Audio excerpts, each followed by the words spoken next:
All right, hey guys, OFD checking in here tonight, and it was funny, I was looking at this watch on my wrist today, and I was wondering just how long I'd had it, because I wear this watch a whole lot, especially since I got my Breitling here recently and stuff like that.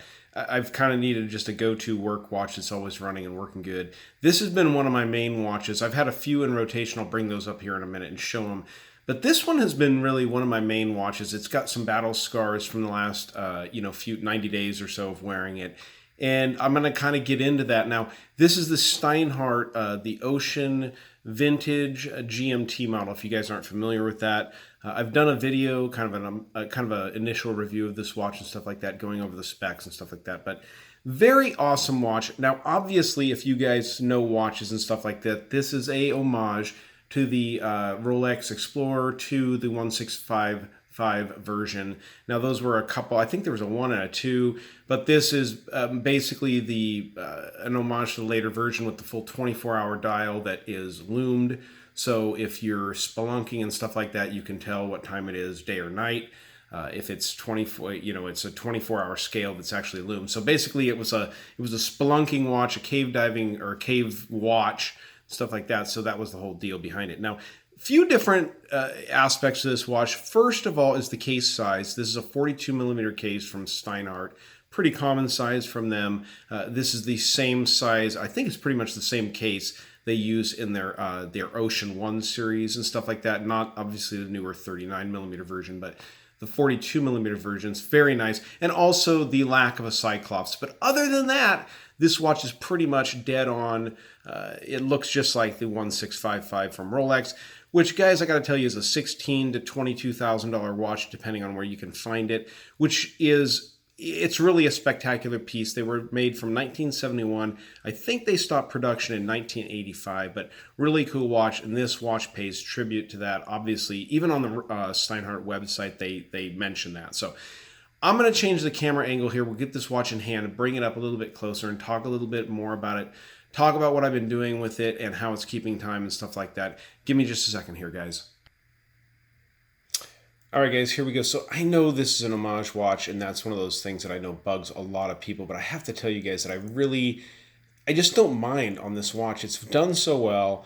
Steinhart has been really respectful in following the design of the watch, which is a very classic design and stuff like that. So I really don't have a problem with that. So guys, so this watch, like I said, it's been beaten up and stuff like that. As a matter of fact, I got to show you guys here if I can get it close enough on the side of the case. Can you guys see that mark down there at the bottom of the case? It's actually like hammered in right here. I dropped the watch on a tile floor, banged it up and stuff like that. Up here at the 24-hour mark, it's a little bit tough to see, but there are a bunch of scratches and stuff like that. Actually, gosh, under the camera, the watch looks perfect, but in my job and stuff like that, I got to go through a lot of gates and metal fences and through barbed wire fences, stuff like that. And to be honest with you guys, once I got my little Breitling here, which I've been wearing the heck out of, I really didn't want to get it out there in the field and really scratch the heck out of it. So this has been a real good go-to watch, guys. And it's funny, I told one of my friends, I said, when I get my next Steinhart, my next GMT, I'm not going to sell it, because I had the Coke version a couple of years back and I sold that watch. And I always regretted that. I was kind of like, you shouldn't have sold that. And so I kind of waited around till these were available, and I picked up this one. This was actually kind of one of the versions I wanted initially when I got my Coke model, but these weren't around. They come and go and stuff like that. Sometimes they're really hard to get. I'm not even sure if they're available now, but couple of things I really love about it, guys. Obviously, the sapphire crystal hasn't gotten a scratch on it, and I know as I'm putting chains back on fences and stuff like that, I've accidentally bumped, steel chain and stuff like that, bumped into aluminum fencing, stuff like that, and have not had a problem. A few little, desk dive style, I guess they're not really desk diver, but I don't dive, but there's definitely marks on the bracelet and stuff like that, but nothing really too bad. In 3 months of wear. I work in forestry, and so I have to go through fence lines and property lines and stuff like that a lot, guys, and follow stuff. And I get out there and I kind of beat stuff up, and this watch has really performed well. This is running the ETA 2893 movement. If you guys are not familiar with it, it's a really great movement from ETA. Now, I don't think Steinhart does anything to these movements. They basically just drop them in there and let them run, which I've heard a lot of people complain about, but to be honest with you, the 2893 is a great resilient movement, even if you just drop it in the watch. This watch runs, I'd say, I haven't measured it lately, but when I first had it, it was running about 22 seconds fast over a 7-day period. Now, I'm sure since I've been wearing it a lot more, and I even since I dropped it and all that stuff, I'm sure it's running maybe a little bit different. I should check it, but what I can tell you guys, it's running well enough that I've never questioned the time on it. It's just one of those things where if I look at my phone and I look at my watch and they say the same time, I'm not checking it that closely. But very great watches, guys. And I guess this is kind of like a testimony video too about Steinhart's. And I've been through one and I sold it. And I don't think I'm going to get rid of this one. I think it's what you get for the money. I mean, this is a $550 watch. Through any of the outside dealers that sell these, or even through the Steinhart website, I think they're right at about that price. So you really get a lot for the money. This 22 millimeter bracelet here tapers down to 18. And, it almost seems like it'd be too much taper, but gosh, it feels so good. It is so comfortable on the wrist. The way this flat case on these Steinhart lays on the wrist, just super, super comfortable. The watch has been working good. So it's funny. I tell you guys, I haven't been wearing the Breitling, so I've had a few watches. I'll just show you guys this right now. These are the watches that have been in my rotation continually, like over the last. So it's been that.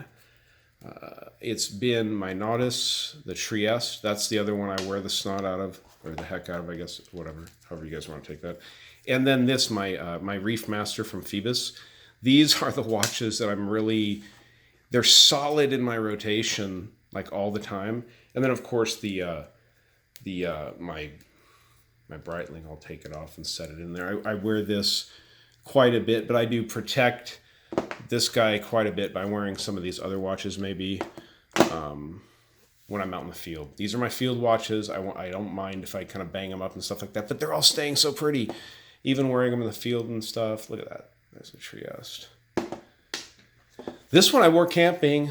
The Phoebus, and man, the loom is crazy. That's what I love about it when you're sleeping in a tent. The loom is great. And of course my Breitling here. But guys, I guess the video is really about what you get for your money. I think these Steinhart watches, you really do get a lot of watch for your money. It's been a great watch over the last 90 days, even with banging it and beating it around and stuff like that. Very, very nice piece of kit. The other thing I'll tell you, the difference is the original models were 100 meter water resistance. These are 300 meters. At least the case is a 300 meter case. So really, super tough. I've swam with this watch. I can't tell you how many times I've showered with it. I do all the stuff you're not supposed to do. I take it in the shower. I get it soapy and dirty, or soapy and wet, and I take it in the lake when I'm swimming. I've done all kinds of different things with it, as I have with pretty much all these watches down here. Even my Breitling, I've been swimming with it. I took it in the lake and stuff like that, swimming. But this one, guys, I like it. I like the Steinhart Ocean Vintage GMT. I call this the OV-GMT.